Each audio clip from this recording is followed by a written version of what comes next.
Assalamualaikum warahmatullahi wabarakatuh. Bismillahirrahmanirrahim. Alhamdulillahi rabbil alamin. Wassalatu wassalamu ala ashrafil anbiya'i wal mursalin Nabiyyina Muhammadin wa ala alihi wa sahbihi ajma'in. Rabbi syrah li sadri wa yassir li amri wahlul 'uqdatan min lisani yafqahu qawli, amma ba'du. Puji dan syukur bagi Allah Subhanahu wa taala, Tuhan sekalian alam. Selawat serta salam atas Nabi junjungan kita Nabi Muhammad sallallahu alaihi wasallam, juga atas ahli keluarga baginda, para sahabatnya dan para pengikutnya yang setia sehinggalah ke hari kiamat. Alhamdulillah. Muslimin dan muslimat yang dirahmati Allah, syukur pada Allah Subhanahu wa taala kerana Allah beri kepada kita satu kesempatan untuk berada dalam majlis ilmu. Dan Allah juga bagi kepada kita sahabat-sahabat, teman-teman yang kita boleh berbicara, kita boleh bersembang dan juga kita boleh bersama dalam majlis ini demi untuk kita mendekatkan diri kita kepada Allah Subhanahu wa taala. Kerana sebagaimana saya sebut dalam kuliah subuh pagi tadi, satu ayat Quran surah Kahfi, Allah Taala sebut wasbir nafsaka ma'al ladzina yad'una rabbahum bil ghadati wal 'ashiyyi yuriduna wajhah wa la ta'du 'aynaka 'anhum turidu zinatal hayatid dunya wa la tuti' man aghfalna qalbahu 'an dhikrina wattaba'a hawahu wa kana amruhu furuta. Surah Kahfi ayat berapa tadi?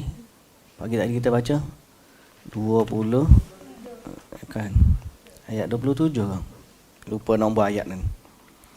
Baik, jadi maksud ayat tersebut Allah Subhanahu wa taala menyatakan wasbir nafsaka ma'al ladzina yad'una rabbahum bil ghadati wal 'ashiyyi. Okey, surah Al-Kahfi ayat 28, sorry. Allah Ta'ala sebut surah Kahfi ayat 28, wasbir nafsaka ma'al ladzina yad'una rabbahum bil ghadati wal 'ashiyyi yuriduna wajha. Sabarlah, tahanlah dirimu bersama dengan orang-orang yang menyembah Tuhan mereka pada pagi dan juga petang. Wala ta'du 'ainaka 'anhum, dan jangan palingkan pandangan kamu dari mereka. Turidu zinatal hayatid dunya, semata-mata kamu nak kepada perhiasan kehidupan dunia, kenikmatan hidup di dunia. Wala tuti' man aghfalna qalbahu an dhikrina, dan jangan kamu dengar cakap orang-orang yang kami lalaikan hati mereka dari mengingati kami dan mengikut hawa nafsu mereka dan urusan mereka atau tingkah lakunya pula melampaui kebenaran. Ayat ni cerita dia waktu Nabi SAW berjalan dengan sahabat Nabi, ada 6 orang. Kebetulan pada waktu tu sahabat Nabi ni yang ada Bilal bin Rabah, hamba, Abdullah ibnu Mas'ud, Sa'ad bin Abi Waqqas dan beberapa yang lain yang dikira bukanlah golongan bangsawan. Waktu Nabi berjalan dengan sahabat dia, lalu satu kumpulan Quraisy. Jadi orang Quraisy, Nabi nak pergi jumpa dengan mereka, nak duduk bersembang dengan mereka, nak ajak mereka masuk Islam. Orang Quraisy, dia jawab kepada Nabi, boleh, tapi kamu seorang je kami terima duduk bersama dengan kami.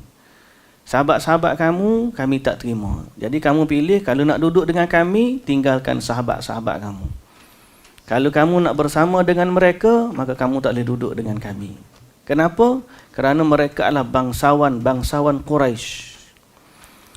Jadi bila mereka bagi offer kepada Nabi macam tu, Allah Ta'ala turunkan ayat Quran. Stay dengan kawan-kawan kamu. Wasbir nafsaka ma'al ladzina yad'una rabbahum. Stay dengan kawan-kawan kamu yang setiap pagi dan petang menyembah Allah Subhanahu wa taala. Okay? Dan jangan palingkan pandangan kamu dari mereka. Dan jangan pula kamu cari kenikmatan dunia, dan jangan juga kamu dengar cakap orang-orang yang hatinya lalai kepada Allah, mengikut hawa nafsu dan tingkah laku mereka melampaui kebenaran. So Allah Subhanahu Wa Taala tak nyatakan nama sahabat dalam kes tu, tak namakan juga nama Quraisy, yang ada adalah sifat.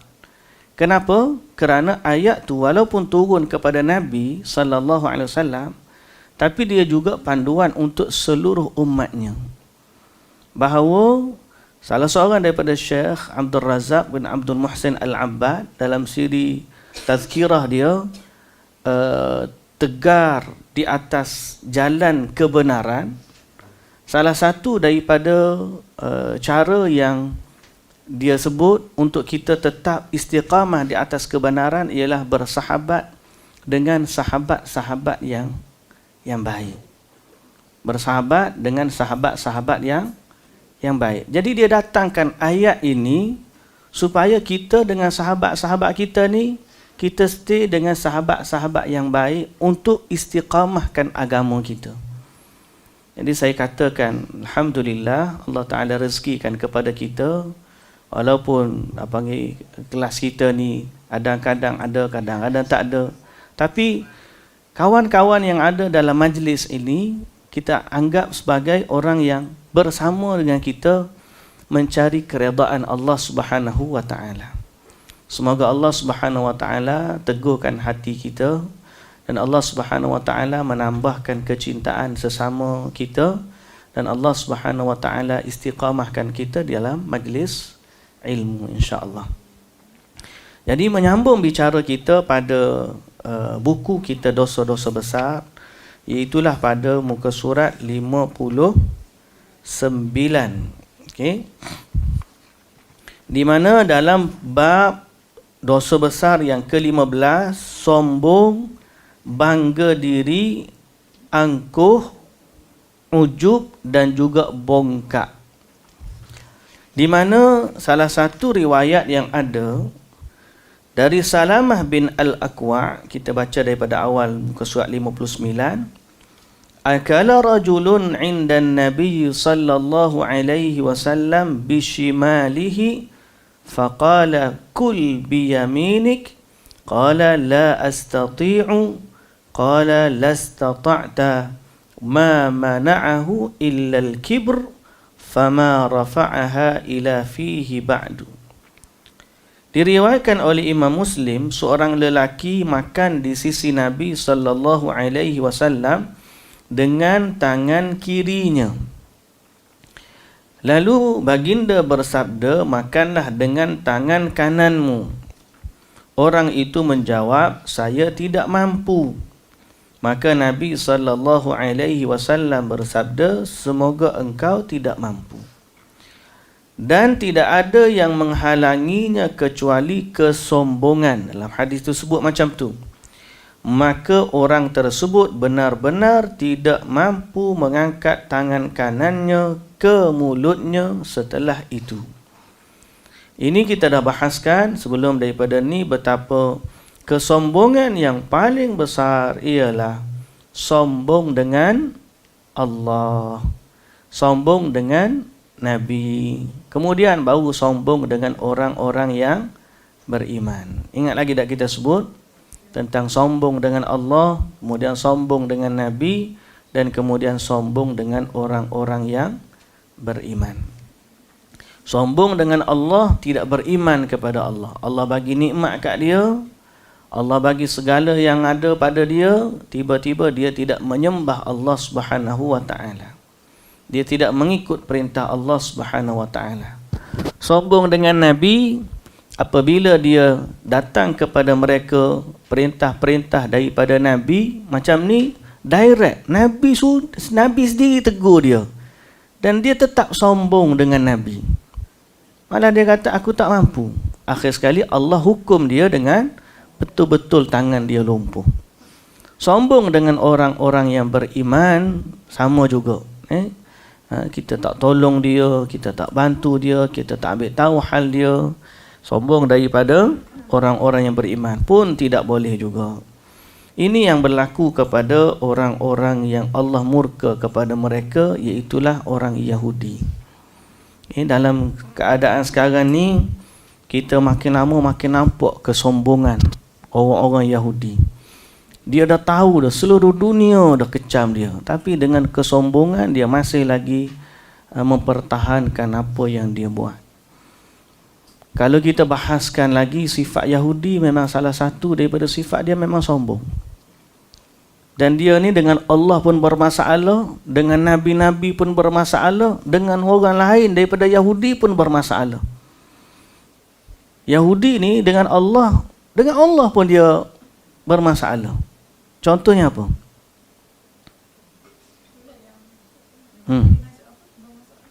Dengan Allah. Apa masalah mereka dengan Allah sehingga Allah murka kepada mereka? Siapa tahu? Dalam Quran sebut tentang sifat-sifat Yahudi, penentangan mereka dengan Allah Subhanahu Wa Taala. Apa dia? Tak bersyukur. Itu memang general lah. Dia ubah kitab. Salah satu daripadanya ialah dia ubah kitab Allah turun, dia tukar dengan tangan di mereka sendiri. Dia tulis kitab, kemudian dia kata ini datang dari Allah. Padahal bukan lagi.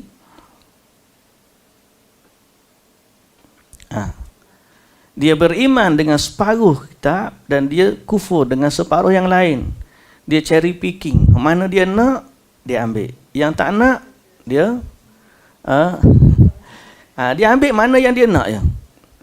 Mana yang dia setuju, dia ambil. Yang tak setuju, dia tolak, dia tinggalkan. Lagi Yahudi, dia kata Allah ada anak. Kristian pun sama, Yahudi pun sama. Dalam Quran Allah Ta'ala sebut, وَقَالَتِ الْيَهُودُ عُزَيْرٌ ibn Allah. Orang Yahudi kata Uzair anak Allah. Uzair siapa? Salah seorang daripada Nabi yang kata cerita dia ni mati selama 100 tahun, kemudian hidup balik. Tak pernah dengar cerita? Tak pernah dengar. Nantilah cerita-cerita. Dia ada seorang yang baca dalam surah Al-Baqarah, "Au kalladzi marra 'ala qaryatin wa hiya khawiyatun 'ala 'urushiha." Dia lalu di satu negeri yang sudah hancur, binasa. Kemudian dia tanya, qala anna yuhyi hadhihi Allahu ba'da mautiha. Macam mana kampung negeri ni akan hidup balik setelah daripada dia binasa? Fa'amatahu Allahu mi'ata amin thumma ba'atha. Allah pun matikan dia selama 100 tahun. Dia mati. Bila mati, hancur belaka. Dia pun hancur. Keldai dia pun hancur. Yang ada makanan dia. Makanan dia tak hancur. Jadi setelah daripada 100 tahun, Allah hidupkan dia balik. Lepas Allah hidupkan dia balik, kemudian dia tengok tubuh dia macam biasa. Orang tanya dia, berapa lama kamu hidup? Dia kata, aku hidup sehari atau separuh hari. Lalu dikatakan kepada dia, kamu sebenarnya dah mati 100 tahun. Tengok kepada himar kamu, keldai kamu. Tiba-tiba Allah Ta'ala hidupkan keldai itu depan mata dia. Susun tulang belulang yang mana sebelum ni dah hancur, disusun balik, hidup depan mata dia. Kemudian dikembalikan dagingnya, hidup balik seekor keldai. Dan Allah Ta'ala tunjuk pula makan minum dia yang daripada dulu tak berubah rasanya. Lalu Allah Subhanahu Wa Ta'ala buktikan kepada dia bahawa dia kata, qala a'lamu anna Allah ala kulli syai'in qadir.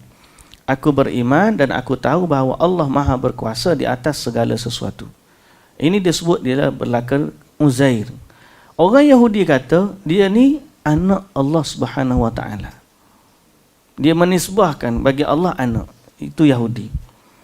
Tapi tentu saja tidaklah. Dan Yahudi salah satu lagi sifat dia banyak songeh dengan perintah Allah dan juga perintah Nabi. Baik, kita sebut kesombongan dia dengan Allah sehingga malah dia kata Allah ni faqir. Wa qalatil yahudu yadullahi maghlulah. Mereka kata Allah faqir. Yahudi memang sombong dengan Allah. Baik, dengan Nabi sama juga. Dengan Nabi Musa dia sombong. Dengan lain daripada Nabi Musa lagi dia sombong. Dengan Nabi Musa kita tahu cerita Al-Baqarah apa berlaku? Suruh sembelih lembu, dia tanya. Tanya lagi, bagi tahu, tanya lagi. Sehingga Allah Taala kata fadhabahuha wama kadu yaf'alun. Hampir saja mereka tidak menyembelih kerana kesombongan dan kerana perselisihan mereka dengan nabi mereka. Antara lain Yahudi dengan nabi ni dia tolak dakwah nabi. Dia tolak dakwah nabi. Sehingga Nabi Muhammad sallallahu alaihi wasallam waktu Nabi sampai ke Madinah ada orang Yahudi. Dan yang cerita ni adalah isteri Nabi. Sebab isteri Nabi ada seorang keturunan Yahudi. Siapa dia? Safiyah. Safiyah binti Huyai bin Akhtab. Dia ni anak kepada pembesar Yahudi. Jadi bila Nabi dia cerita, Safiyah ni dia cerita, waktu Nabi mula-mula sampai ke Madinah, ayah dia dengan pakcik dia sambil-sambil ni duduk sembang, dua orang tu. Dia kata, huwa, dia ke? Betul ke dia?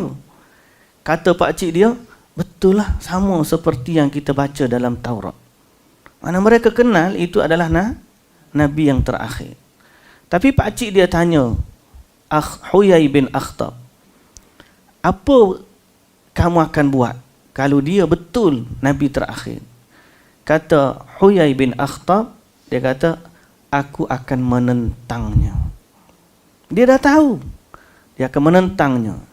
Dan yang dengar ni siapa dia? Anak dia sendiri, Safiyah binti Huyai. Lepas daripada berlakunya penentangan, dan Huyai bin Akhtab ni akhirnya terbunuh, keluarga dia ditawan, dan anak dia masuk Islam, dan Nabi kahwin dengan Safiyah binti Huyai bin Akhtab. Ini dia dengan Nabi. Kemudian khianat dia dengan Nabi, yang bagi racun kepada Nabi dalam kambing. Siapa? Wanita Yahudi. Kemudian Nabi kena sihir. Mereka pernah nak bunuh Nabi SAW. Itu dengan Nabi Muhammad SAW. Bahkan dalam Quran Allah Ta'ala sebut sifat Yahudi yang sombong dengan Nabi-Nabi ni, mereka malah membunuh Nabi-Nabi. Ini kesombongan. Sebab tu Yahudi ni sangat bangsa yang sangat sombong. Dengan manusia apatah lagi kalau dengan Allah pula gitu, dengan Nabi pula gitu, dengan orang biasa ni dianggap orang biasa ni bukan taraf manusia pun. Dia kata semua bukan Palestin, yang bukan Yahudi ni dia anggap tak ada nilai. Dipanggil goyim dalam bahasa ni. Ada? Tu isteri Nabi tadi bagi sebagai bukti. Seorang tapi banyak je. Sekarang kalau ada juz yang baca dia beriman ada. Ada. Kalau dia baca betul-betul dia beriman ada.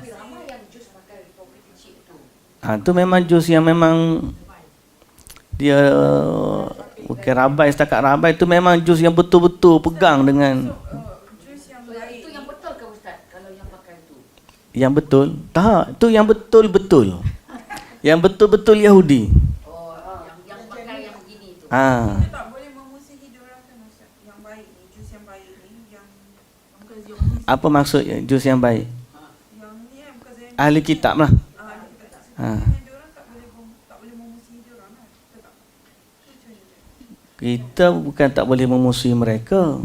Memang kita kena boikot apa mereka. Dalam Quran, Allah Ta'ala suruh kita ni, kita minta dengan Allah, ihdinas siratal mustaqim, siratal ladzina an'amta alaihim, ghairil maghdubi alaihim waladdallin. Kita minta dengan Allah tunjukkan kepada kita jalan yang lurus, bukan jalan orang yang engkau murkai, dan bukan jalan orang yang sesat. Siapa dia Allah yang Allah murkai?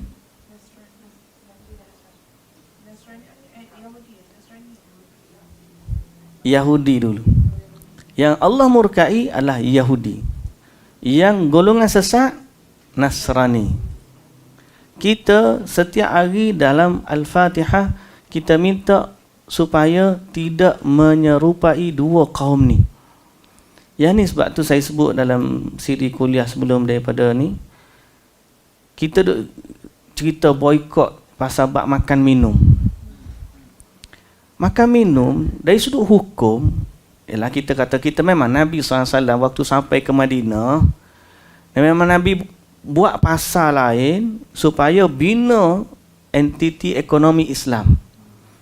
Sebelum ni Yahudi yang kontrol bisnes di Madinah. Bila Nabi sampai ke Madinah, Nabi buat pasar lain supaya ekonomi Yahudi tak kuat. Tapi still mereka masih kuat. Mereka masih kuat, cuma Nabi bagi alternatif. Berkaitan dengan makan minum pula, hukum makan minum, makanan Yahudi bagi kita, apa hukum dia? Halal, kosher, kita boleh makan. Bererti dalam bab makan minum tidaklah strict sangat. Kalau dia makanan dia halal lagi suci, kita boleh makan. Yang masalah paling utama kita kena boikot adalah sifat, kelakuan, tingkah laku mereka, perangai, lawan Allah, lawan Nabi, khianat, tipu, macam tu yang kita kena boikot. Kadang-kadang kita ni boikot satu benda, kita lupa banyak benda lagi, benda dalam agama kita yang kadang-kadang kata ni McDonald boikot, masjid pun sama tak ramai dengan McDonald. Yang dia kata yang macam McDonald, duit yang kita belikan makanan tu, diorang gunakan untuk beli weapon untuk bunuhkan orang Islam. Alah, berapa je. Tolong jelaskan. Ada satu syekh telah jawab belum daripada ni. Dia kata urusan boikot ni kita kena tengok dalam gambaran yang luas. Setiap perkara yang kita buat ada keburukan dan ada kebaikan. Mafsadah dan masalih dia panggil. Kalau kita boikot, kesan dia kepada orang kafir yang kita boikot tu minima, dan kesan boikot tu sendiri kepada orang Islam sendiri maksima. Di situ kita kena tengok mudarat mana yang paling terkesan dengan perbuatan kita. Memang kita nak boikot, tapi sebenarnya kalau you boikot terus produk-produk daripada sana, tak ada kaitan dengan kita, yang tu lain. Ni kadang-kadang ada mata pencarian orang Islam dan sebagainya. Adalah. Bukanlah kita kata kita tak sokong, tapi kita kena tengok dalam gambaran yang lebih besar. Kalau ada alternatif, orang ni boleh bagi kerja kat lain dan sebagainya, cari kerja, it's okay. Tapi jangan sampai kita boikot, dia pun hilang pekerjaan dan sebagainya. Dan juga syarikat-syarikat orang Islam panggil jatuh rugi dan sebagainya. Memang kita kata kita tidak menginginkan harta kita diberikan kepada orang non-Muslim. Dan kita kena tengok juga dalam satu sudut yang lain, kita boikot satu produk ni, kita pergi beli pula alternatif produk yang lain. Bagi contoh, ada seorang baru ni dia bagi contoh macam ni, kita boikot McDonald lah contoh. Kita pergi beli pula Mary Brown dengan alasan Mary Brown adalah local punya company, contoh. Tapi berbanding dua ni, hak ni memanglah dia bayar royalty kepada McDonald. Yang mereka tu, hak ni tak bayar royalty. Itu satu sudut baru. Tapi yang kedua ni, yang pertama dari sudut ni bayar zakat. Company Muslim memang dia bayar royalty, tapi dia juga sebagai company bayar zakat kepada majlis agama. Yang Mary Brown ni tak bayar zakat. Itu dari sudut pandang yang kedua. Betul tak? Hak ni bayar zakat, hak ni tak bayar zakat. So kita berpindah daripada satu entiti, kita rugi zakat banyak mana, memanglah kita halang dia daripada tu. Tapi sebab tu saya kata dalam bab boikot makan minum ni, saya setuju kalau benda ni mudarat dia besar kepada orang kafir dan minima dia punya mudarat kepada orang Islam. Tapi kalau mudarat dia besar kepada orang Islam, kemudian minima terhadap orang kafir, ada, kita pun boleh bangga, dan tetap saja pengeboman itu berlaku. Dan kita ada lagi, banyak lagi sudut-sudut. Kalau kata, contohnya produk yang direct kita consume daripada dia. Contohnya Meta, Facebook, WhatsApp, dan sebagainya. Kita guna elan-elan dia berbayar, kita jadi pula influencer dan sebagainya. Kita rokok lagi, tak ada orang boykot lagi. So kita sebenarnya isu-isu lebih kepada semangat, bukan kepada bersasar. Sebab kalau kita tengok jabatan mufti, bila jabatan mufti tegur bab ni, sekali dengan mufti netizen bantai. So kita sebenarnya siapa yang memandu kita dalam urusan ni? Emosi saja. Jadi kalau jabat-jabat mufti, ana rasa dia dah jelaskan benda ni bahawa isu boykot mesti diboykot secara bersasar.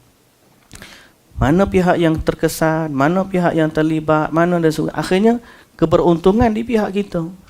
Kita tak nak yang dikejar tak dapat, yang dikandung keciciran.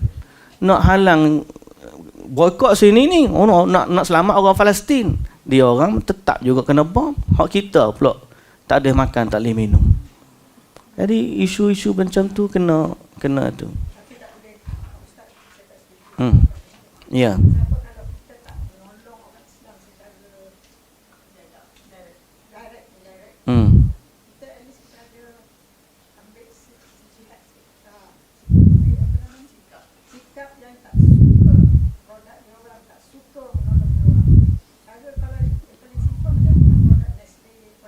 Iya.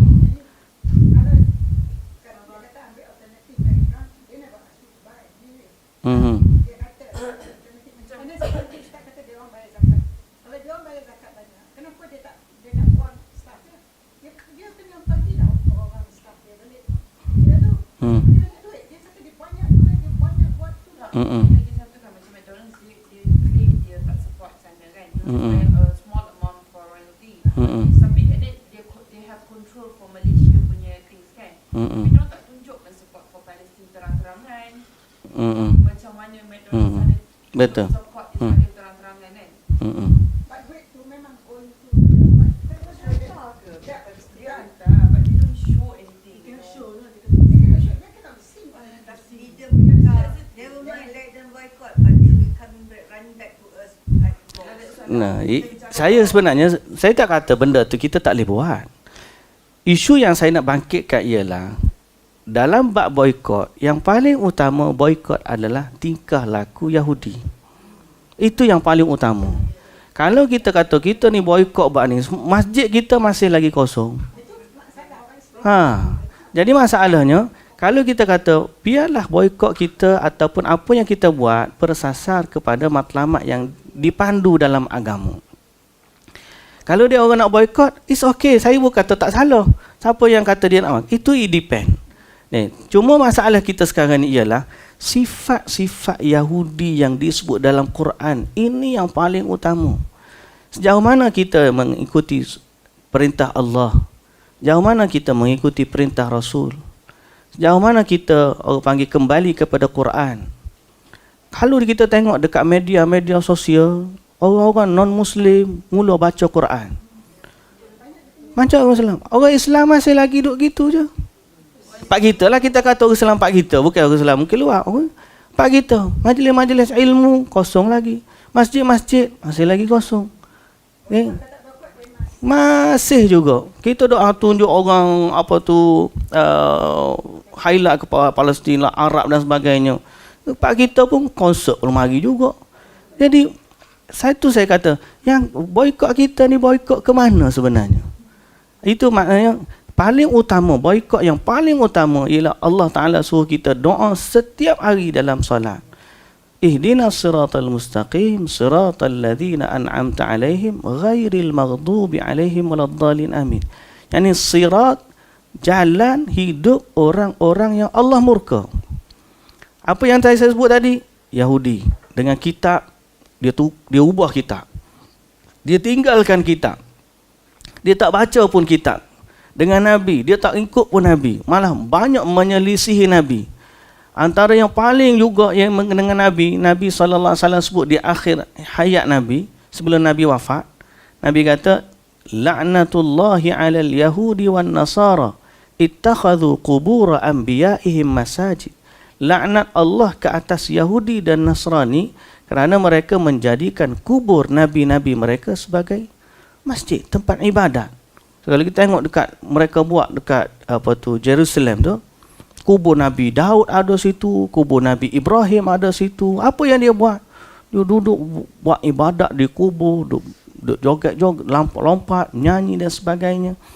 Benda-benda gitulah yang kita sebenarnya orang Islam kena melihat kembali kepada apa yang Allah suruh kita menyelisihi Yahudi. Even Nabi SAW dalam bab puasa, ingat puasa Ashura, Yahudi puasa 1 hari, Nabi suruh kita puasa 2 hari, menyelisih Yahudi hatta dalam bab tu. Tapi menyertai perayaan mereka, hiburan mereka, benda-benda ni yang sepatutnya kita berlepas diri daripadanya. Nabi Yahudi dia suka buat hari raya, pesta memang dia suka. Kita ada satu hadis, seorang Yahudi bagi tahu kepada Ibnu Umar atau Umar radhiyallahu anhu. Dia kata, aku tahu satu ayat dalam Quran, kalau turun kepada kami orang-orang Yahudi, nescaya kami akan jadikan dia perayaan. Setiap tahun kami akan buat sambutan. Apa dia ayat tu? Ayat Allah sempurnakan agama Islam. Surah Al-Ma'idah ayat ketiga, Al-yawma akmaltu lakum dinakum wa atmamtu alaikum ni'mati wa raditu lakumul Islam madina. Hari ini kami sempurnakan bagi kamu agama kamu, kata Allah. Dan kami cukupkan bagi kamu nikmat aku, dan aku redha Islam sebagai agama bagi kamu.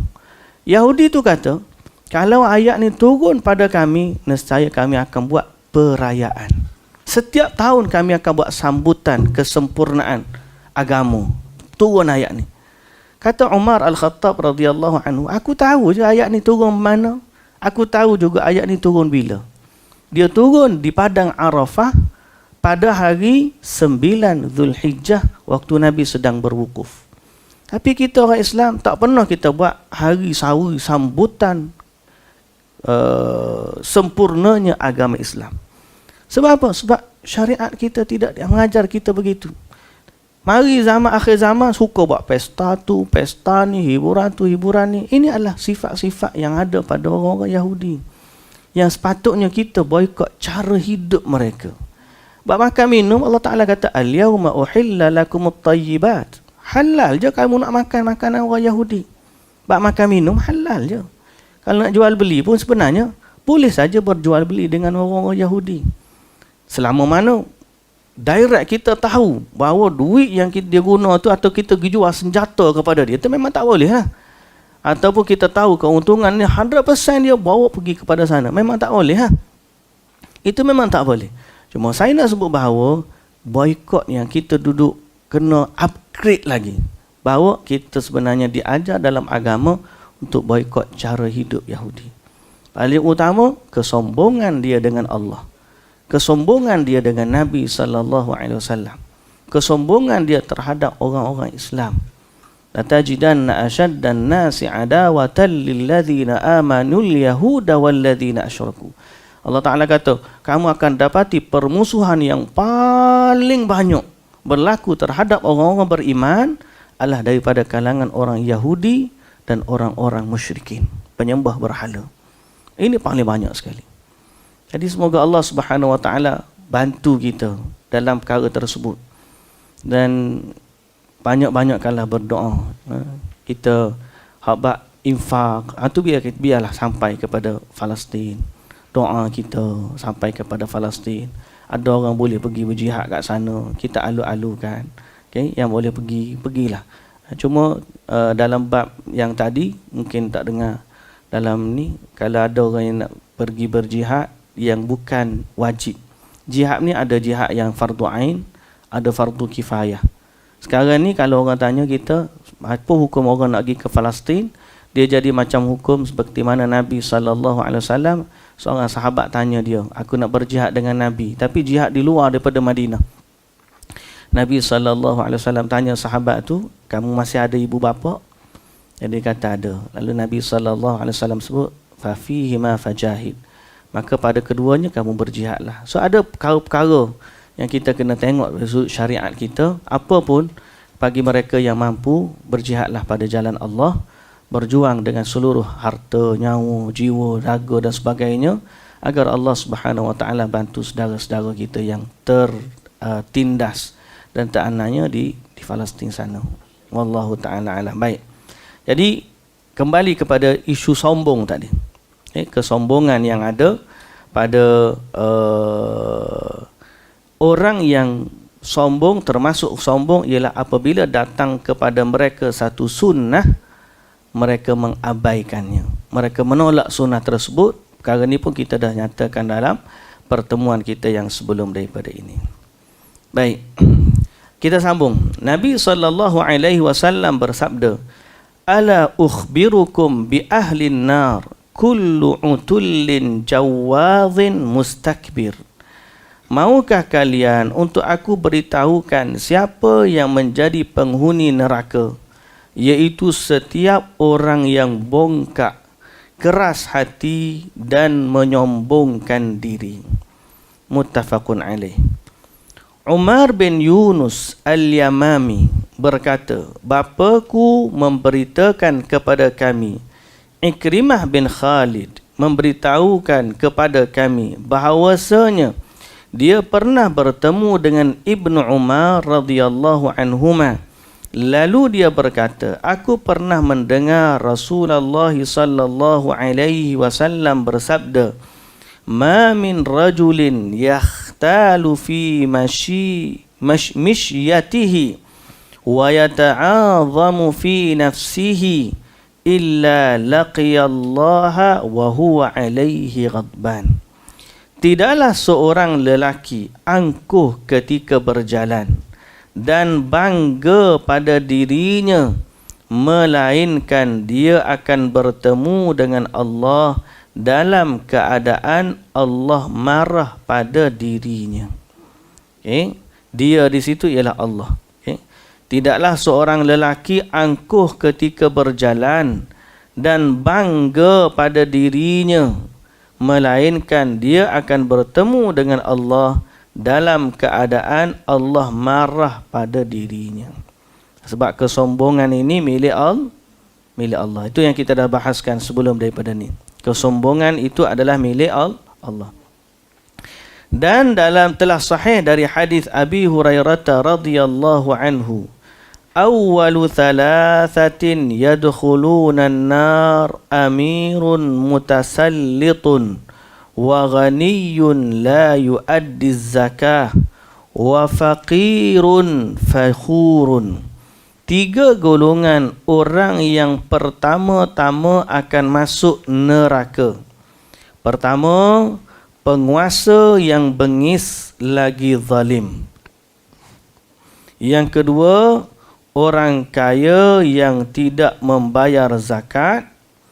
Dan yang ketiga, orang miskin yang sombong.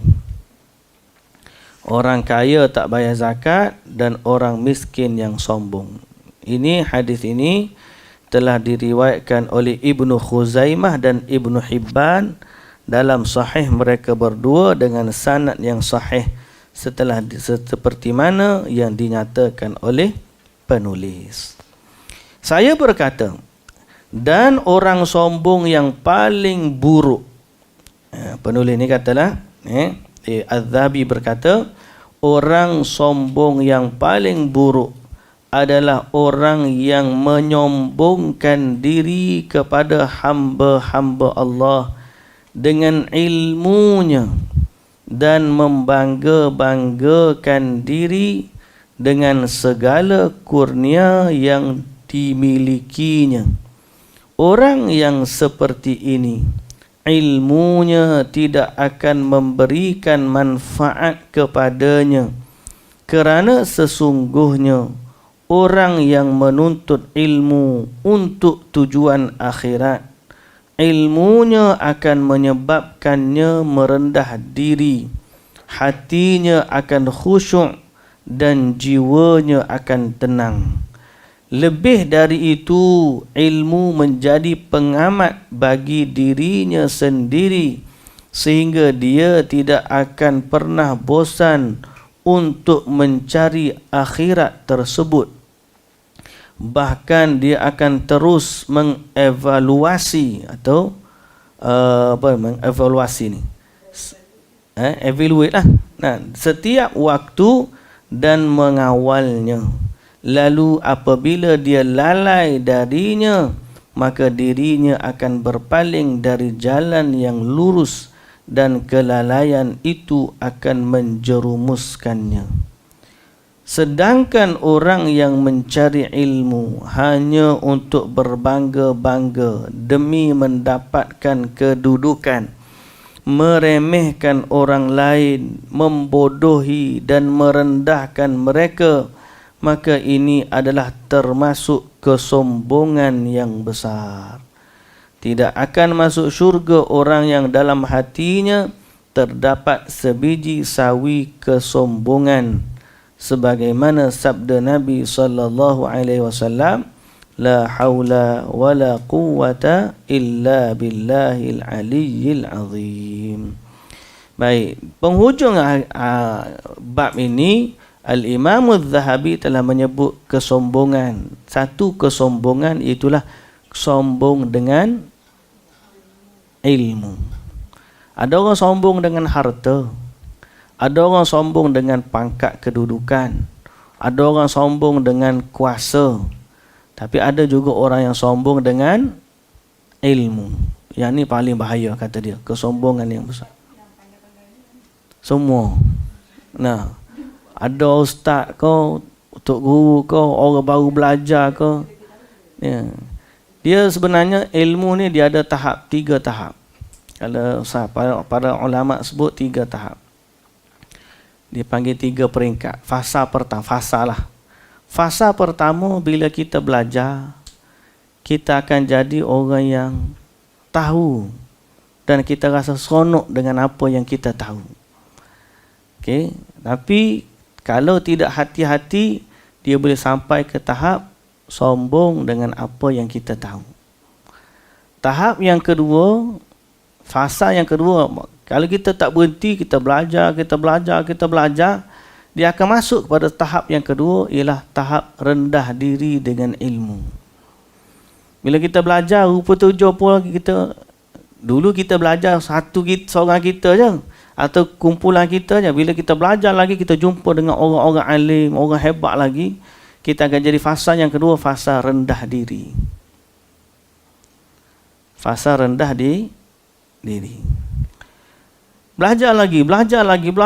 Apa yang fasa yang ketiga? Fasa ketiga ni dia panggil apa? Fasa tidak tahu apa-apa.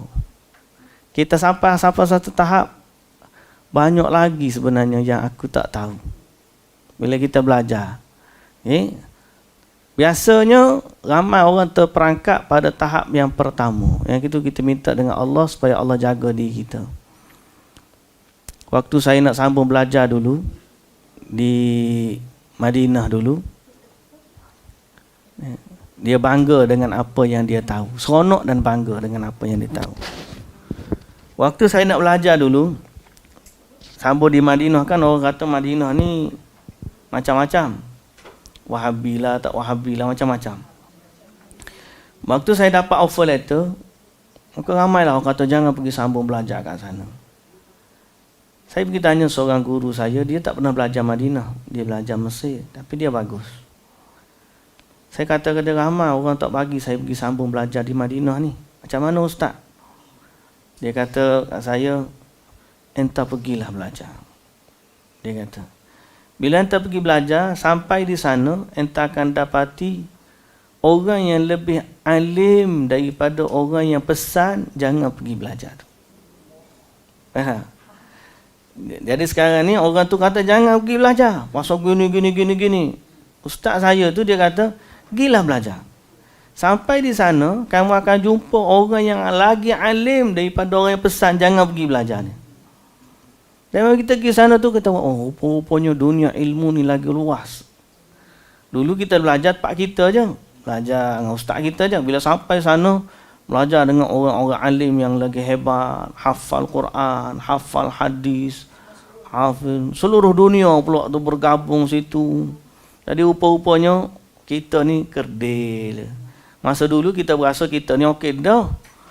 Siapa masa dulu sekolah pun sekolah Arab, boleh baca kitab Arab, hafal Quran dah sikit-sikit, okey dah berasanya. Sampai ke Madinah, rupanya akulah hak kedai. Orang lain tahu hebat lagi ni. Belajar lagi, belajar sampai habis balik Madinah, rupa-rupanya bila orang suruh mengajar ni kita pun buka.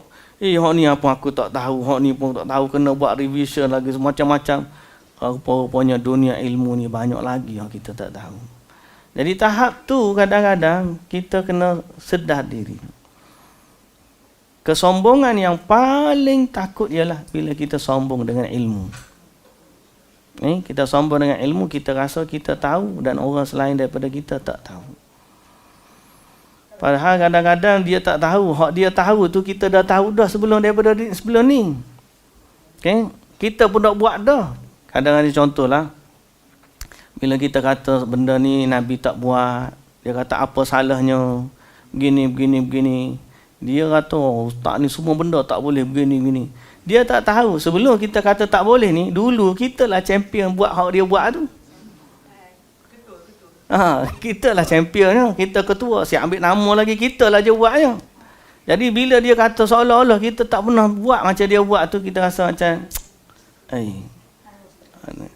dan tu satu contoh. Banyak lagi sebenarnya. Ada orang dia rasa dia tahu semua perkara. Rupa-rupanya dia sebenarnya baru tahu apa yang dia belajar. Orang tu hak tinggalkan tu dah lama dah. Jadi kesombongan dengan ilmu ni bahaya. Sebab tu termasuk dalam kesombongan yang tercela adalah orang yang mencari ilmu untuk berdebat dengan manusia, untuk berhujah dengan manusia dan bukan tujuannya mencari kebenaran. Doalah kepada Allah Subhanahu Wa Taala. Kita sama-sama kita pakat-pakat kita doa agar Allah Subhanahu Wa Taala selamatkan diri kita daripada sifat kesombongan. Baik. Kita masuk pada dosa besar yang ke-16. Ada soalan nak tanya? Saya nak tanya pasal makan tangan kiri tu. Aha. Sekarang memang berdosa tak makan tangan kiri. Dosa lah.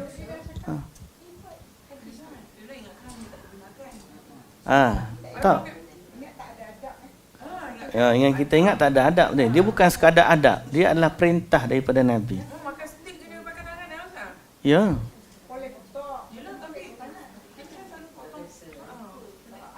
Kita tak biasa.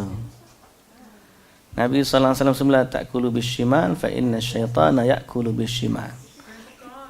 Dan Nabi suruh kita makan dengan tangan kanan. So kita makanlah dengan tangan kanan. Hadis yang menunjukkan tangan kiri tadi menunjukkan perintah Nabi itu bukannya perintah main-main.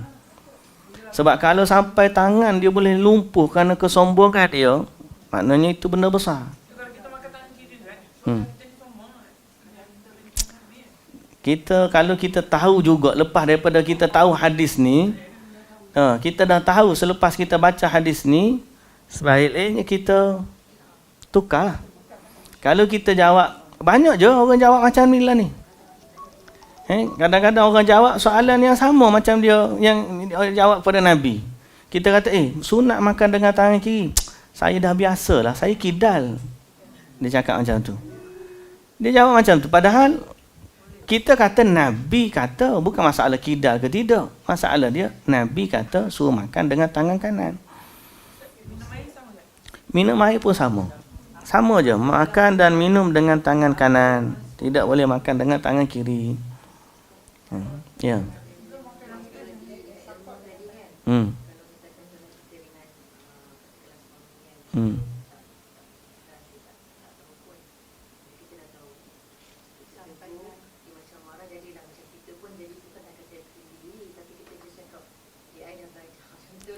Consider macam berilmu meninggi diri. Saya kalau cakap dengan suami saya, sekali je saya cakap sekali je, saya tak cakap 2 kali, sekali je. Berbalik kepada soalan tadi, kalau kita cakap, saya cakap ni sebab saya belajar, awak tak belajar. Contoh kita kata macam tu. Lagi tak ikut. Ataupun kita kata bahasa, saya sebut jawapan balik soalan tu umum. Sebagaimana Nabi Ibrahim alaihissalam, dia bagi tahu kepada ayah dia. Dia kata, wahai ayah, buat begini, sesungguhnya telah turun kepadaku wahyu daripada Allah Subhanahu Wa Taala, bahawa aku tahu apa yang kamu tak tahu. So, ayat tu bukan menunjukkan kesombongan. Ya, sombong ni kan Nabi sallallahu alaihi wasallam sebut batarul haq wa ghamtun nas. Menolak kebenaran dan memperlekeh-lekehkan manusia. Kita bukan nak pelekehkan daripada dia. Kita nak bagi tahu bahawa ada satu ilmu yang saya belajar. Mungkin awak belum tahu lagi, tapi saya nak bagi tahu. Saya ada satu ilmu yang saya belajar. Saya dengan ustaz saya kata sekian berdasarkan ayat Quran macam ni. Jadi soal dalam bahasa yang lain kita tak panggil itu kesombongan. Cuma kalau kita nak tegur orang yang lebih tinggi kedudukan dia daripada kita, sama ada seorang anak nak tegur ayah atau ibu, atau seorang isteri nak tegur suami, atau pekerja nak tegur majikan, atau seorang rakyat nak menegur rajanya atau pemimpinnya, lagilah dia kena panggil bahasa dia tu lagi kena berlapik, berhalus, berhemah. Sebagaimana teguran atau bagi tahunya Ummu Sulaim kepada suaminya Abu Talhah tentang anaknya yang meninggal dunia. Kan? Dia balik tengok anak dia dah tak ada, tapi dia tidurkan anak dia. Bila suami dia tanya, macam mana anak kita? Dia kata anak kita dah rehat dah okey, dah dia tidur. Lepas tu dia layan pegang suami dia dengan elok sampai lepas habis hajatnya, barulah dia kata sebenarnya aku nak bagi tahu bahawa anak tu dah meninggal dunia.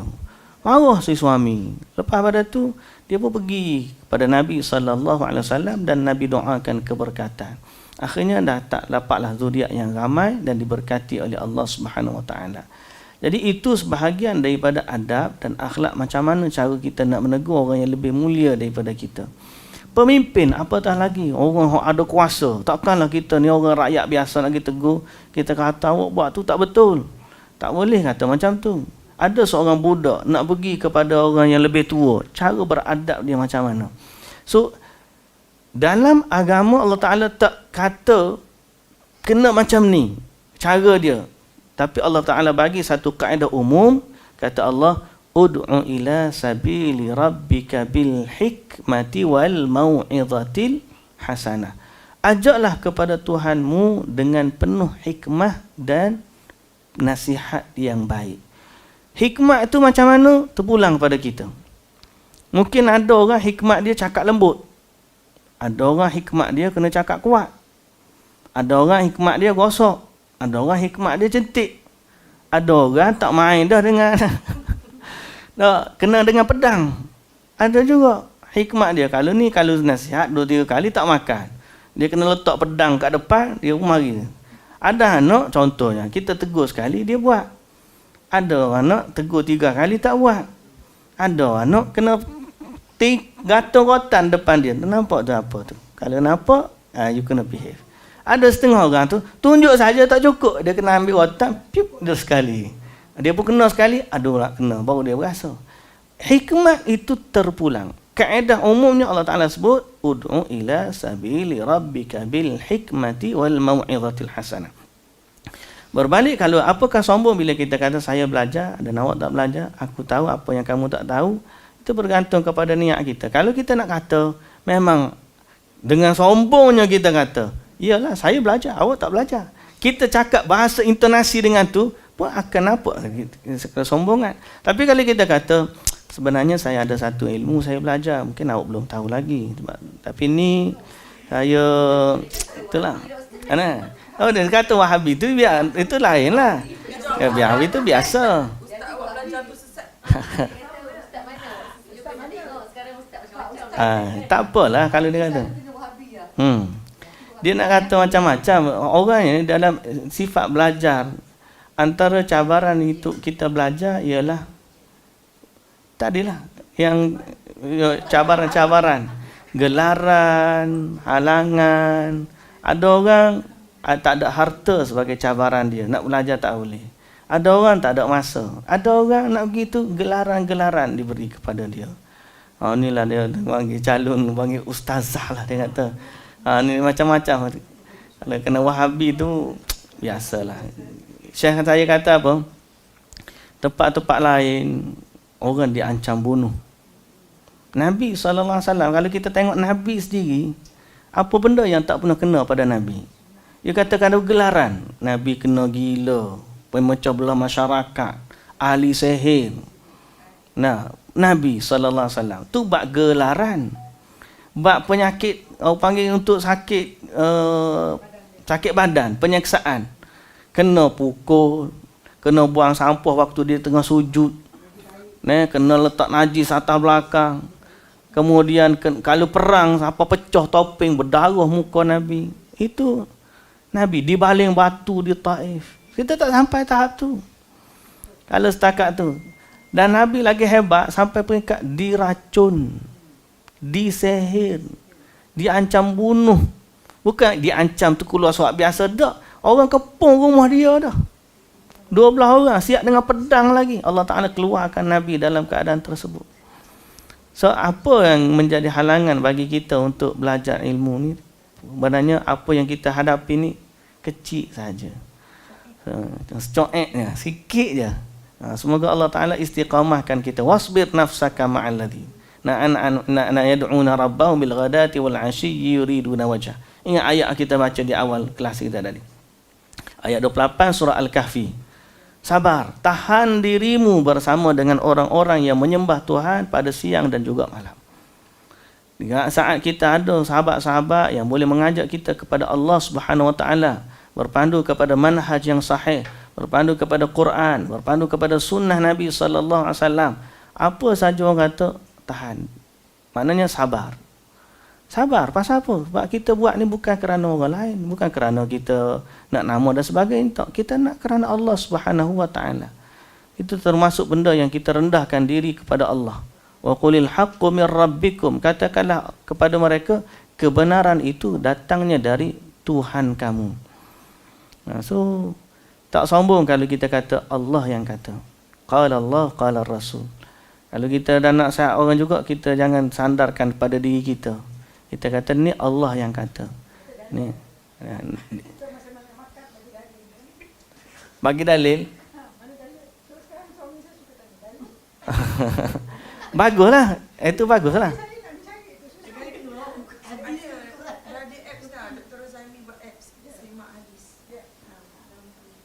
Itu antara nikmat. Bila orang tanya dalil, sebenarnya satu nikmat kat kita.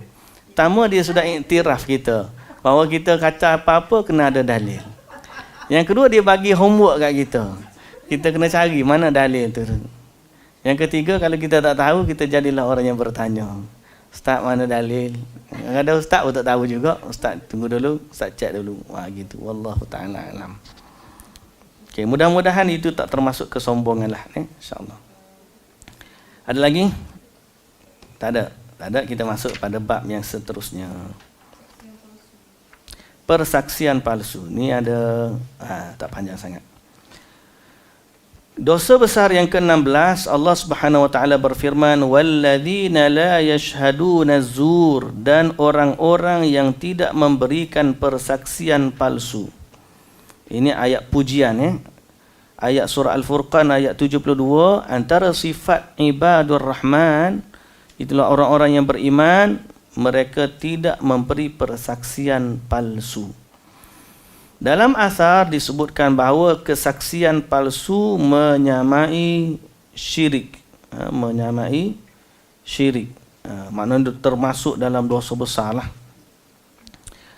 Allah Subhanahu wa taala berfirman, fajtanibur rijsa minal awthani wajtanibu qaulaz zur.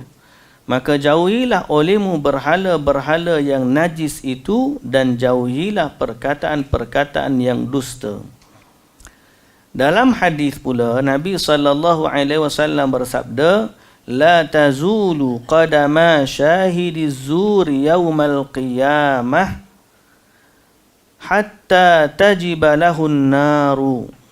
Tidak akan bergerak kedua kaki seorang yang memberikan kesaksian palsu pada hari kiamat sehingga dipastikan neraka baginya. Persaksian palsu sehingga diberikan ataupun dipastikan neraka baginya. Saya berkata, Al-Imam Az-Zahabi berkata, orang yang memberikan kesaksian palsu telah melakukan banyak dosa besar.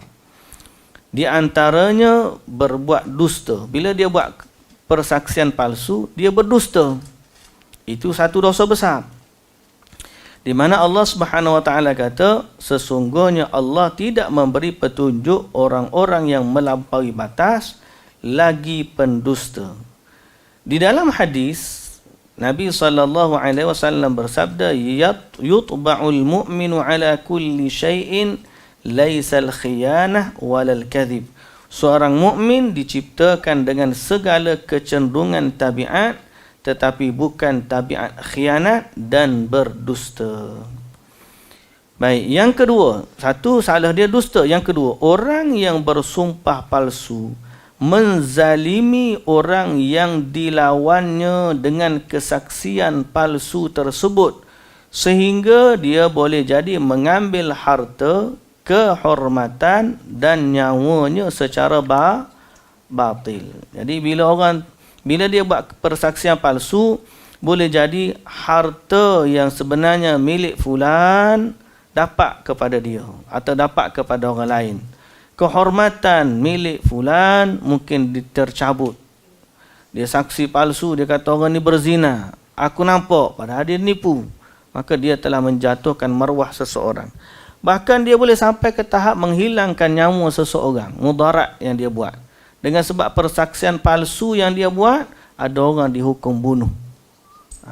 Jadi ini sebahagian daripada dosa terkumpul dalam persaksian palsu. Satu, berdusta. Yang kedua, komplikasi daripada persaksian palsu itu ada. Iaitu sama ada hilang nyawa, kehormatan ataupun harta. Yang ketiga, orang yang bersumpah itu juga menzalimi orang yang dibela dengan kesaksian palsu tersebut. Kerana dengan kesaksian palsu itu, orang yang bersaksi mendatangkan harta yang haram baginya. Kemudian dia mengambilnya kerana kesaksian palsu tersebut, maka kerana itu dia wajib mendapatkan neraka. Jadi komplikasi kepada satu pihak dan kezaliman kepada pihak satu lagi. Okey. Orang ni dapat harta bukan milik dia. Dalam masa yang sama dia menzalimi tuan hak yang sebenar. Dia buat dengan kesaksian palsu dia. So, 3 bentuk kesalahan. Satu, nipu. Yang kedua, kesan terhadap pihak yang didakwa. Dan yang ketiga, zalim terhadap pihak yang mendakwa. Baik, Nabi SAW juga bersabda, man qadaitu lahu min mali akhihi fala ya'khudhu fa innama aqta'u lahu qit'atan min nar. Barang siapa yang aku putuskan, yakni menang dalam sengketa tanpa hak dari harta saudaranya, maka janganlah dia mengambilnya, kerana sesungguhnya itu bererti saya memberikan sepenggal atau secebis atau sepotong azab dari neraka untuknya. Contohnya macam mana? Kalau dia tiba-tiba orang ni buat saksi palsu. Ni bagi pihak yang menang kes tu dengan sebab saksi palsu, tiba-tiba dia dapat harta yang bukan milik dia. Orang bayar ke apa pun sepatutnya bukan hak dia, dia dapat hak tu. Dengan cara persaksian palsu. Sama ada dokumen dia palsukan. Dia ni buat dokumen palsu. Ni bukan tanah dia. Dia buat dokumen palsu menyatakan ni tanah dia. Jadi tuan tanah hak sebenar terlepas. Dapat kepada si fulan. Menang kod mahkamah. Contoh, menang kes mahkamah. Nabi SAW pesan, siapa-siapa yang diputuskan baginya, dia tahu tu bukan hak dia, tapi lepas kes mahkamah dia menang, tetap juga tidak halal bagi dia. Ya, sebab memang dia jangan sebab dah ke mahkamah putuskan saya punya, saya ambil lah. Tapi awak tahu apa tahu punya, memang, tapi dah mahkamah putuskan, jadi hak saya. Tapi cara dia guna tu adalah cara yang batil. Nabi SAW kata, siapa yang aku putuskan bagi dia satu hak yang bukan milik dia dengan cara yang batil. Orang saksi depan Nabi, Nabi mungkin berhukum dengan zahir. Nah, Nabi putuskan, ini milik fulan, tapi sebenarnya kawan tu tipu. Maka sebenarnya dia telah mendapat satu pieces dari azab neraka. Satu pieces daripada azab neraka. Kita kata Nabi SAW. Jadi walaupun mahkamah putuskan milik tu, seorang yang beriman, dia tak sepatutnya ambil sesuatu yang bukan milik dia. Okay? Walaupun mahkamah memutuskan dan dia tahu benda tu, terutamanya kalau dia gunakan helah ataupun persaksian yang palsu. Okay? Jadi saksi palsu pun tak boleh.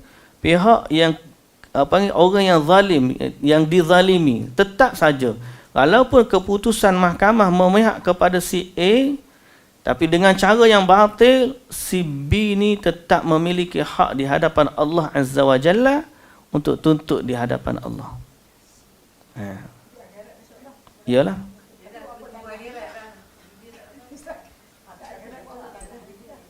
Buat apa tanah? Oi, dapat syurga lagi luah daripada tanah. Masalah orang tu dia tak sedar benda tu. Kalaulah dia tahulah pengadilan akhirat nanti lebih, saya dia tak akan ambil walau sejengkal daripada orang. Nah, kalau dia buat apa aku nak ambil lah kamu.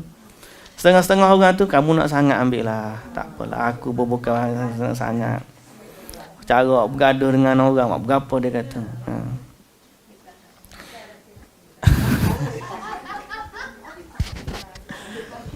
Cukup live. Kita tutup live atau kita sambung. Baik.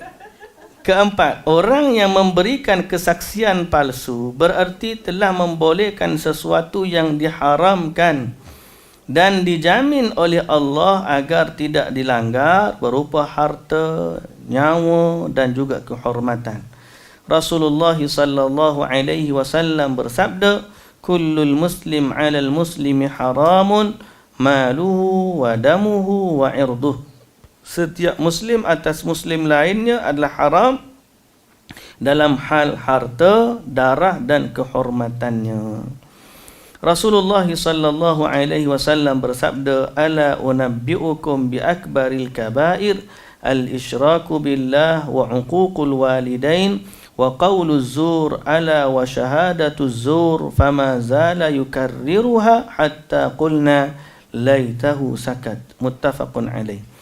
Nabi SAW bersabda, maukah kalian aku khabarkan tentang dosa yang paling besar, iaitu dosa syirik, kemudian derhaka kepada orang tua dan kata dusta, dan ketahuilah memberikan persaksian palsu. Nabi terus mengulangi persaksian palsu tu sehingga sahabat-sahabat yang dengar kata, alangkah baiknya kalau Nabi tak sebut dah. Alangkah baik. Mana Nabi nak sebut dosa besar ni, saksi palsu. Nabi sebut banyak kali sehingga sahabat kata alangkah baiknya kalau Nabi dah berhenti cakap. Terlalu banyak kali Nabi sebut, tak tahu berapa kali. Menunjukkan besarnya dosa persaksian palsu. Muttafaqun alaih diriwayatkan oleh Bukhari dan Muslim. Diriwayatkan secara bersama oleh Bukhari dan Muslim. Ada satu isu berkaitan dengan persaksian palsu, iaitu persaksian di luar daripada mahkamah. Contohnya apa? Testimoni.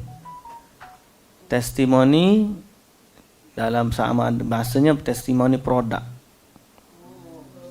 Ni. Dia tak ada sampai ke tahap yang mahkamah, tapi tetap juga salah lah kalau kita buat satu persaksian benda yang kita tak tahu. Contohnya ada orang tu kerana keuntungan, dia influencer, orang mari tolong buat review sikit, orang pun guna produk tu, dia pun tak aja pakai produk tu, habis rosak habis muka orang sebab orang lain pun produk tu guna bahan-bahan terlarang. Akhir sekali produk orang pengguna tu terkesan. Pasal apa? Saya ingat dia bagi tahu muka dia nampak elok je, dia yang buat ni testimoni hari tu. Itu baru dalam bab tu. Kalau dalam bab perubatan, ada orang dia kata saya penyakit buah pinggang stage 4 tu, makan ubat ni jadi gini. Jadi dia bagi testimoni. Kalau dia bagi testimoni cakap benar, orang tu guna tak berlaku. Dia tak apa pasal dia telah jujur pada persaksian dia. Isu dia sekarang ni ialah orang yang buat konten kerana sanggup menipu, kerana nak konten, nak jaga keuntungan, nak berniaga. Dia buat testimoni. Testimoni bukankah dia persaksian? Nama pun testimoni. Testimoni dalam mahkamah tu satu. Ni testimoni produk. Produk kesihatan begini makan. Dia kata saya makan dah begini ni baik. Orang makan sebab dia habis mudarat. So itu juga satu bentuk persaksian yang kalau boleh dihindarkan. Kalau betul-betul orang nak bagi produk kita, kan banyak influencer kat sini kan. Orang nak bagi, kita test dulu produk tu. Saya ambil dan kita review. Produk ni saya dah pakai, pada saya begini dan kita bagi tahu sebagaimana yang kita tahu. Kita jujur. Kalau kita tak review, kita tak pakai, kita tak review. Kita iyalah kita tipu lah. Cuba kata risiko, kalau tak ada risiko selamat. Tapi kalau ada risiko, bukankah kita telah mengkhianati saudara-saudara kita yang nak beli produk? Jadi macam tu banyak orang gitu sekarang ni. Wallahu taala alam. So itulah yang dapat kita sebut pada pagi ini. Alhamdulillah.